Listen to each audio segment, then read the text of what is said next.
The year was 1945, and the European theater of war had finally fallen silent.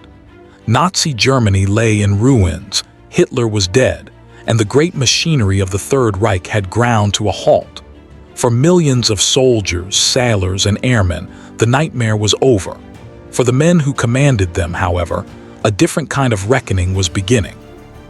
In a military medical facility located in the German town of Heidelberg, one of America's most celebrated and controversial military figures was fighting a battle he could not win. General George S. Patton Jr., whose name had become synonymous with aggressive tank warfare and fearless leadership, lay in a hospital bed, conscious but immobilized. 12 days earlier, near Mannheim, his Cadillac had collided with an army truck. The impact, while not visually catastrophic, had caused severe spinal damage. Now, completely paralyzed from the shoulders downward, Patton confronted the cruelest of fates for a warrior, a body that could no longer fight. On December 21, 1945, at 5:50 in the evening, his heart stopped. The news traveled quickly through military channels and eventually reached the office of General Dwight D. Eisenhower in Frankfurt, where the supreme commander of the Allied forces was overseeing the occupation of Germany. When Eisenhower received the telephone call confirming Patton's death, something remarkable happened, something that would reveal the true nature of the relationship between two of history's most powerful military minds. What makes this moment historically significant is not what Eisenhower said publicly.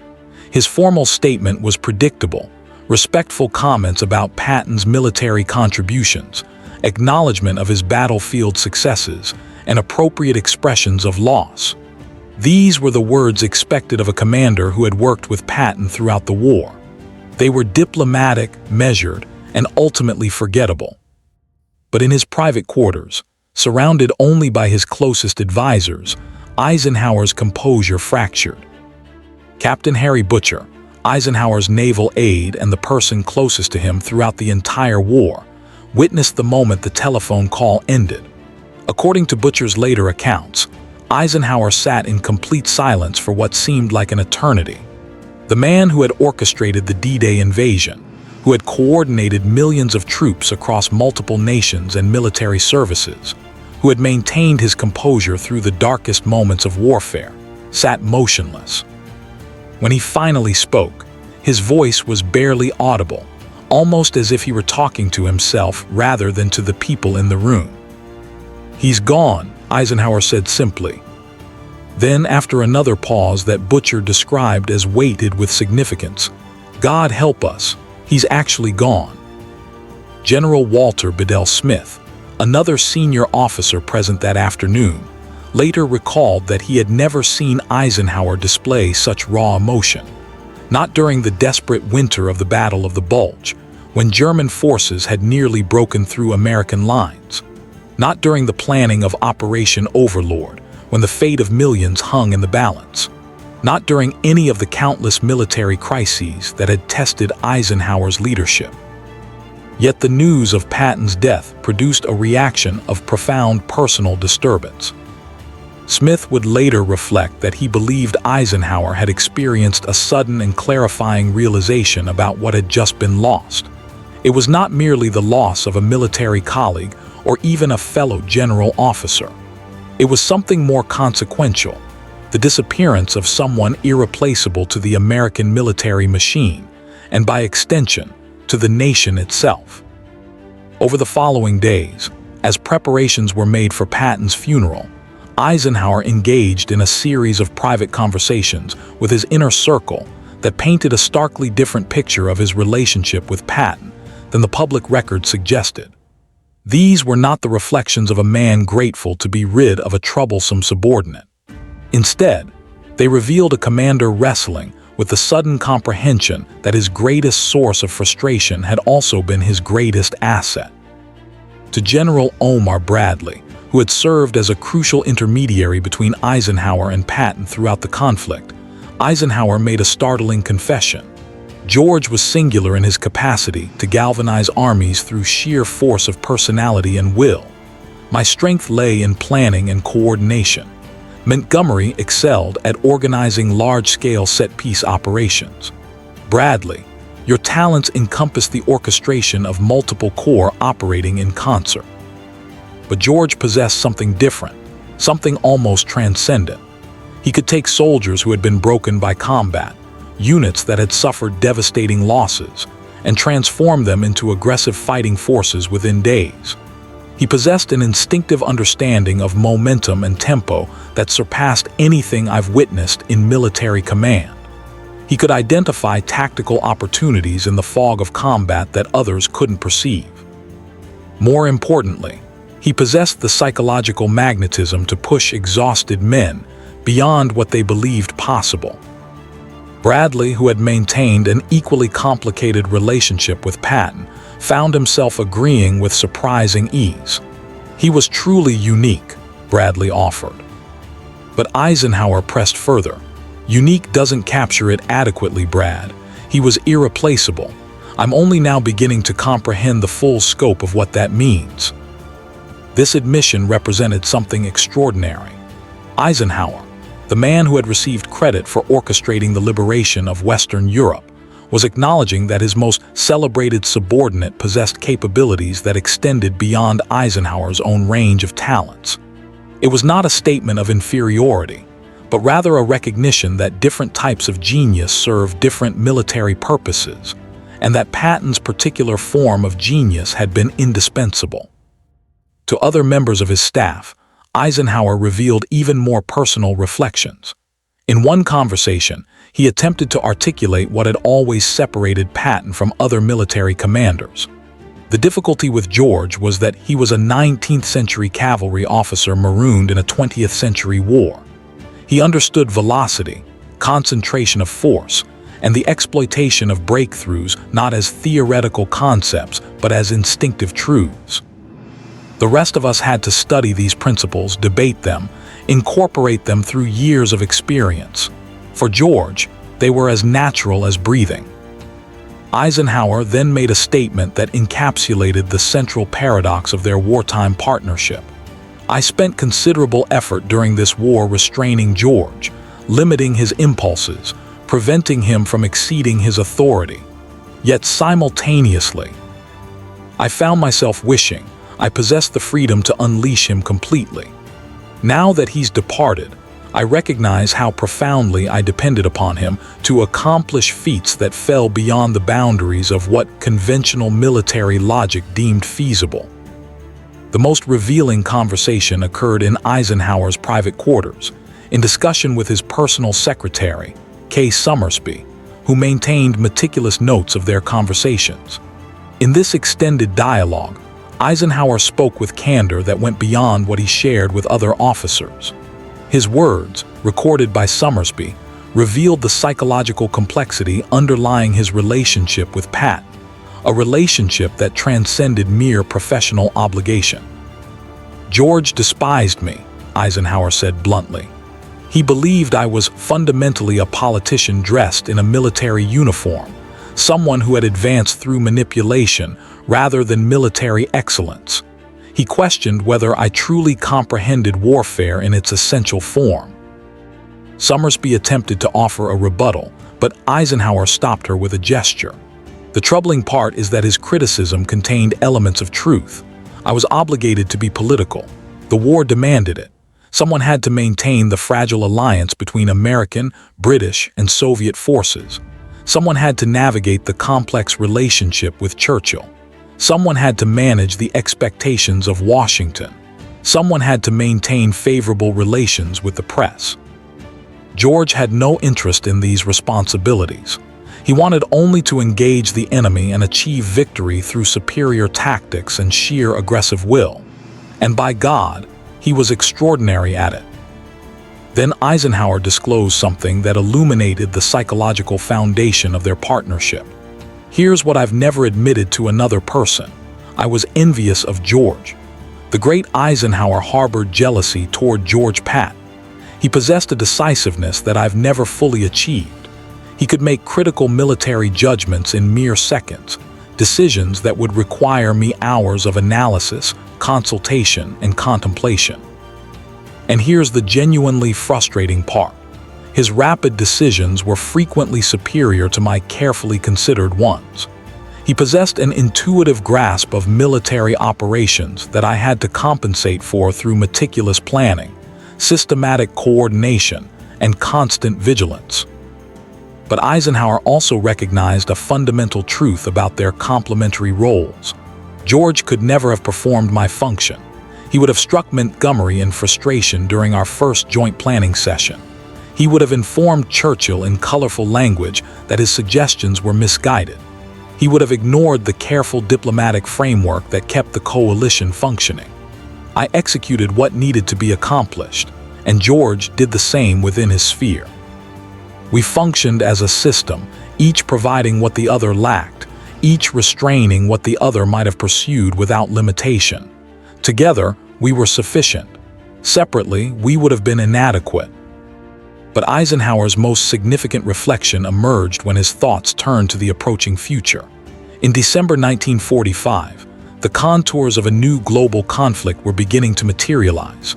The Soviet Union, America's wartime ally, had consolidated control over Eastern Europe. Winston Churchill was already articulating the concept of an Iron Curtain, dividing Europe.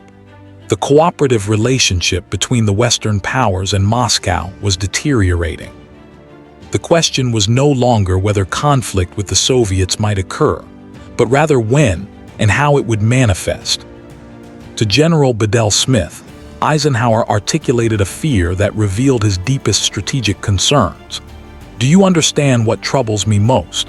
If circumstances force us into confrontation with Soviet forces, and I desperately pray this doesn't occur, I would exchange virtually anything to have George commanding the Third Army once more.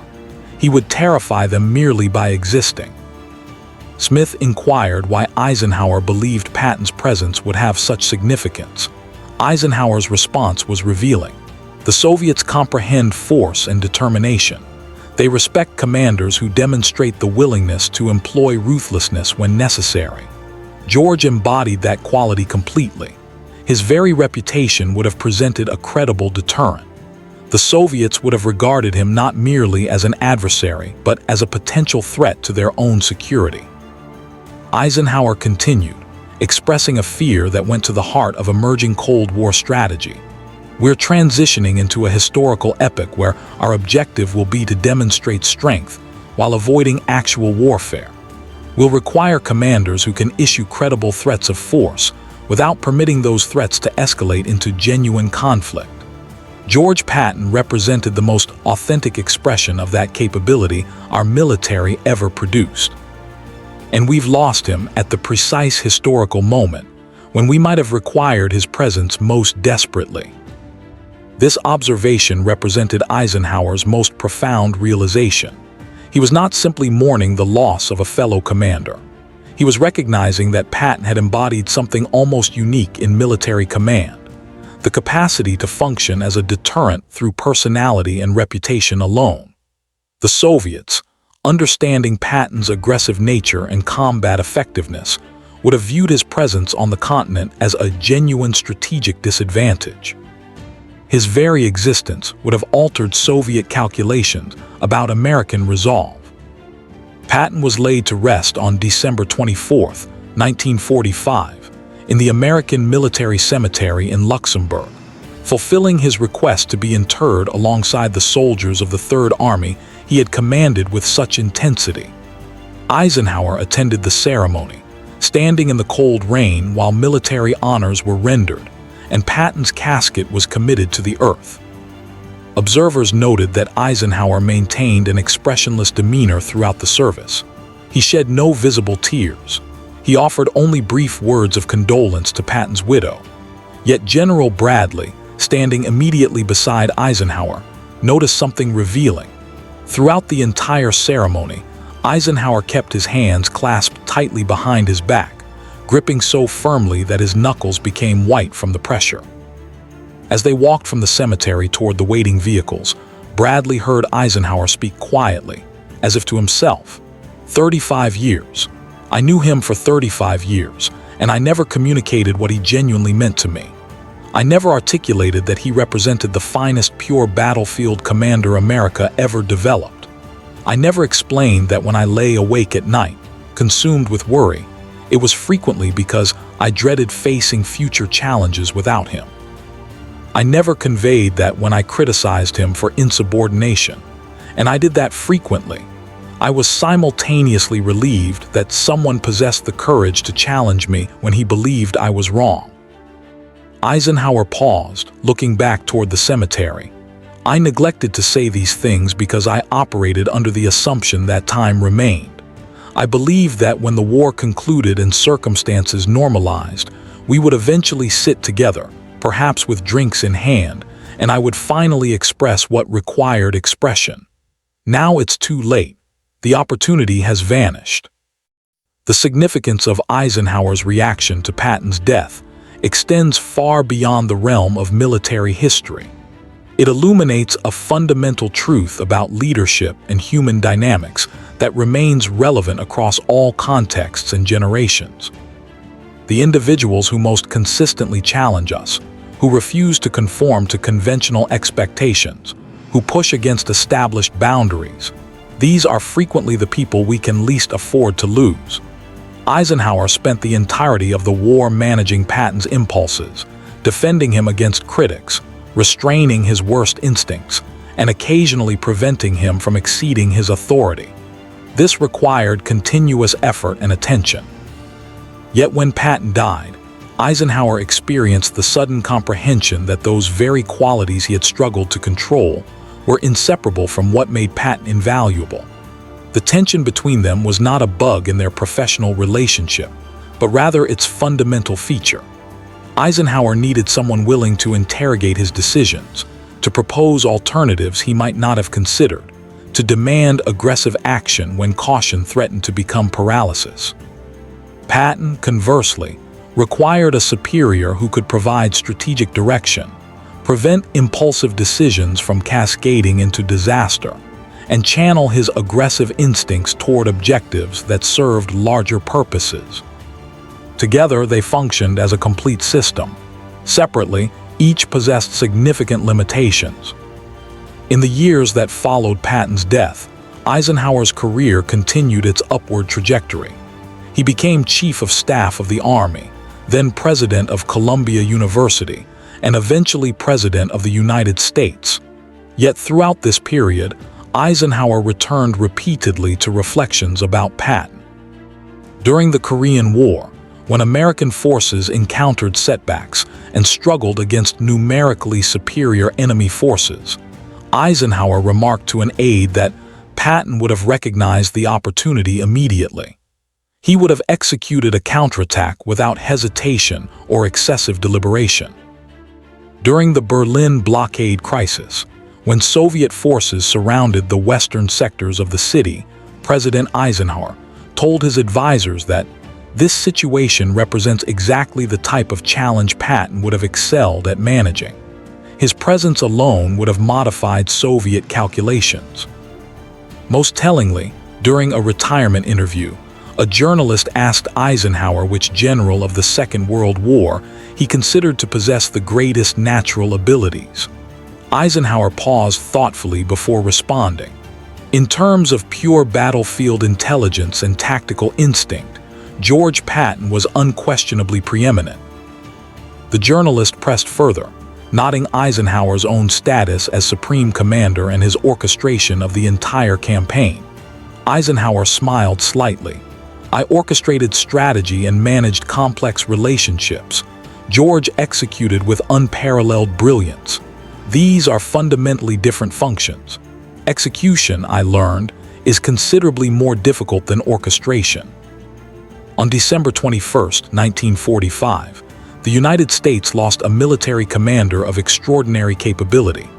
But in his Frankfurt office, receiving that telephone call, Dwight Eisenhower lost something more intimate. He lost the man whose very opposition and challenge had made him a more complete leader. He lost the opportunity to finally articulate what Patton meant to him, not as a subordinate, but as an essential partner in a shared endeavor. This absence haunted Eisenhower throughout his remaining decades. The lesson he learned was bitter. Some people cannot be replaced, regardless of the difficulties they present. And frequently, we do not fully comprehend the significance of individuals until they have departed permanently. Eisenhower's great regret, the thing that followed him to his grave, was the words he never spoke. He never said to Patton, "You're essential to me. You're essential to this nation. No one can accomplish what you accomplish. Your absence will diminish everything that follows." If we attend carefully to history, we might learn from Eisenhower's silence. We might recognize those individuals in our own lives who challenge us, who refuse easy accommodation, who demand that we reconsider our assumptions. We might learn to express our gratitude before the opportunity disappears forever. The greatest leaders, Eisenhower's story reminds us, are those who recognize and appreciate the indispensable people around them, not after they're gone, but while they remain.